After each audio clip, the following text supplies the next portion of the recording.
এখানে কি বলেছে দেখো, নল এ একটি ট্যাঙ্ক 10 মিনিটে পূর্ণ করতে পারে এবং নল বি এটা খালি করতে পারে 15 মিনিটে। যদি খালি ট্যাঙ্কের উভয় নল খোলা থাকে তাহলে ট্যাঙ্কটি পুরো সম্পূর্ণ ভর্তি হতে কত সময় লাগবে।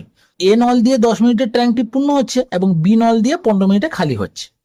1 মিনিটে এ নল দ্বারা পূর্ণ হবে কত, 1/10 এবং বি নল দিয়ে 1 মিনিটে খালি হবে কত না 1/15। এবারে দুটি নলই খোলা থাকলো, অর্থাৎ ভর্তিও হচ্ছে আর খালিও হচ্ছে, তাহলে 1 মিনিটে ট্যাঙ্কটি পূর্ণ হবে কত অংশ না 1/10 মাইনাস 1/15 সমান হচ্ছে, এটা লসাগু কত হবে, লসাগু 30 হবে।